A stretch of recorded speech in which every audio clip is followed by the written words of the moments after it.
Steve Wynn poured billions into reinventing Las Vegas, $630 million on the Mirage, $1.6 billion on the Bellagio, turning a gambling town into a global luxury capital. He was the undisputed king of the Strip. Then, on January 26, 2018, a single newspaper report turned that empire into scandal. Within 10 days, he resigned. But what his downfall exposed about the industry he built may be the bigger story. In 1989, the Mirage opened its doors on the Las Vegas Strip, and with it, Steve Wynn unveiled a new blueprint for the casino industry. The project's $630 million junk bond financing, underwritten by Salomon Brothers, was unprecedented for a single resort. It signaled Wall Street's growing appetite for high-yield, high-risk ventures outside traditional gaming. Wynn's team combined that financing with a $630 million bank loan and $240 million in equity. Together, they brought the total capital stack to $1.5 billion. This was a scale never before seen in Las Vegas hospitality. The Mirage was more than a casino. It was a 1,400-room integrated resort, featuring a volcano show, a dolphin habitat, and a sprawling atrium. These non-gaming attractions were not just decoration, they were central to Wynn's vision. For the first time, a major Strip property aimed to generate significant revenue from amenities beyond the casino floor. Early results proved the concept. By 1990, the Mirage reported EBITDA of $188 million, outpacing established competitors and drawing a new class of visitor interested in luxury and experience. This financial and conceptual leap reset expectations for what Las Vegas could offer. The Mirage's success inspired a wave of mega resorts and shifted the market's focus from gambling to a more diversified revenue model. Steve Wynn, once a local casino operator, became known as the dealmaker who convinced investors and rivals alike that Las Vegas could be reinvented through scale and spectacle.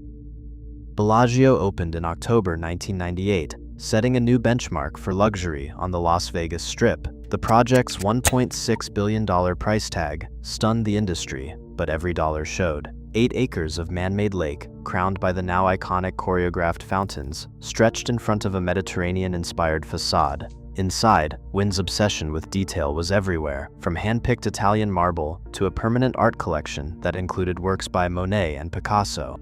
The Bellagio Gallery of Fine Art brought museum-caliber exhibitions to the heart of a casino, attracting not just gamblers, but global tourists and collectors. The resort's average daily rate soared to $254 by 2002, outpacing its competitors and confirming that guests would pay a premium for curated luxury. Roger Thomas, Wynn's longtime design collaborator, played a central role in shaping Bellagio's interiors. His approach fused classical influences with bold color and contemporary art, creating spaces that felt both opulent and inviting. This partnership continued with Wynn Las Vegas, which opened in April 2005 at a reported cost of $2.7 billion. Here, the design language shifted. Gardens, waterfalls, and light-filled atriums replaced the heavy ornamentation of the past. Thomas oversaw a $50 million art program, ensuring that the resort's public spaces doubled as galleries. Wynn Las Vegas broke records for non-gaming revenue, with restaurants, retail, and spa services driving more than half of total earnings in its first year. The property's success cemented Wynn's place as the architect of the Strip's luxury era. By the mid-2000s, the transformation was complete. Las Vegas had become a destination where art, architecture, and hospitality carried as much weight as the casino floor. Wynn's vision and Thomas's execution set a standard that competitors scrambled to match. This period marked the zenith of Wynn's influence, just before the controversies that would shake his empire. On January 26, 2018, the Wall Street Journal released a detailed investigation that would upend the world of Steve Wynn and the company that bore his name. The article, based on dozens of interviews, laid out allegations of sexual misconduct spanning years, naming Wynn directly and describing a pattern of behavior toward employees. Within hours, the story ricocheted across financial news wires and trading floors. Wynn Resorts' stock price tumbled, closing down nearly 7% by the end of the trading day. The drop erased hundreds of millions of dollars in market value in a single session. A rare event for a company long seen as a blue chip in the gaming sector. The company's response came quickly and in the formal language of crisis. In an 8K filing submitted to the Securities and Exchange Commission that same day, Wynn Resorts acknowledged the Wall Street Journal report and announced the formation of a special committee to investigate the claims. The filing described the allegations as deeply disturbing and pledged full cooperation with any regulatory inquiries. The market, however, showed little patience for reassurances. Analysts flagged the reputational risk as severe, noting that Wynn's personal brand was inseparable from the company's value proposition. Reporters who had spent months gathering accounts from current and former employees became the unexpected protagonists of the moment, forcing a reckoning that internal controls and board oversight had failed to deliver. As the headlines multiplied, the story shifted from a business crisis to a test of corporate governance, with investors, regulators, and the public demanding answers. The shockwaves from that single article would soon force changes at the very top of Wynn Resorts. But the immediate fallout was clear. The era of unchecked power for the company's founder was over. On February 5, 2018, Steve Wynn resigned as chairman and chief executive officer of Wynn Resorts. The announcement landed late in the day, just 9 days after the Wall Street Journal's investigation broke open years of allegations. In the official press release, the board described Wynn's decision as necessary to protect the company's interests and reputation. The language was measured, but the reality was abrupt. The founder who had defined the company's identity for decades was gone overnight.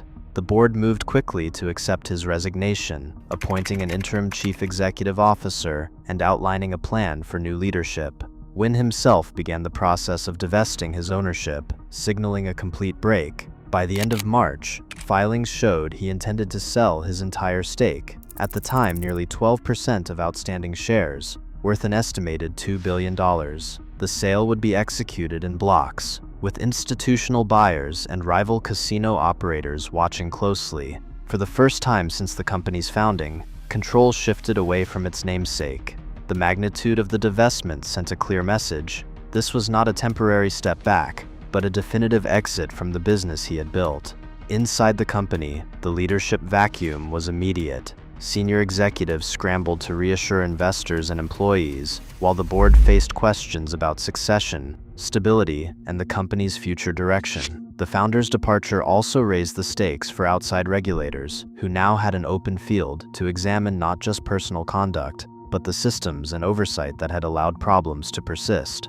The shockwaves of Wynn's resignation rippled through the industry, ending an era of founder control and opening the door to new scrutiny from every direction.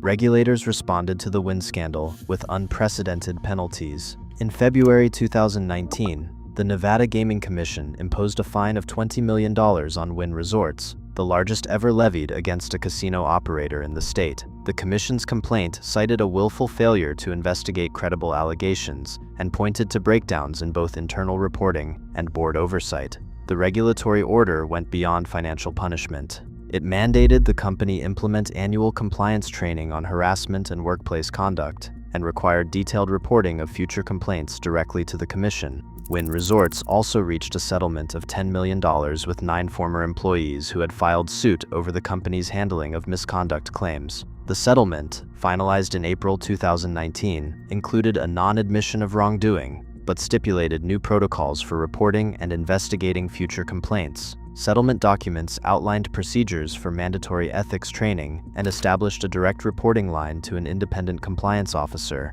These measures quantified the cost of governance lapses, not just in dollars, but in the structural reforms required to restore regulatory trust. For over 15 years, Steve Wynn held both chairman and chief executive officer titles at Wynn Resorts, concentrating power and narrowing the board's oversight. Proxy statements from 2017 reveal that only 3 of 12 directors met New York Stock Exchange independence standards. The rest were longtime associates or former executives, making true accountability elusive. Key committees, including compensation and nominations, were led by directors with business ties to Wynn, further weakening checks on executive authority. The audit committee's focus stayed limited to financials, while overlapping compliance and human resources reporting lines left complaints stalled and rarely escalated beyond human resources. After Wynn's resignation, the board named Matthew Maddox as chief executive officer, and split the chair and chief executive officer roles for the first time. Oversight expanded, with an independent ethics officer reporting directly to the board. In 2022, the company dropped the ornate W from its logo, signaling a break from its founder's legacy. These reforms marked a shift toward independent governance and stricter board accountability. Today, Wynn's name stands both on the Strip and in the record of corporate scandal. As regulators and boards tighten oversight across the industry, his divided legacy drives a sharper question. Can innovation ever excuse accountability? In modern Las Vegas, the answer is more consequential than ever.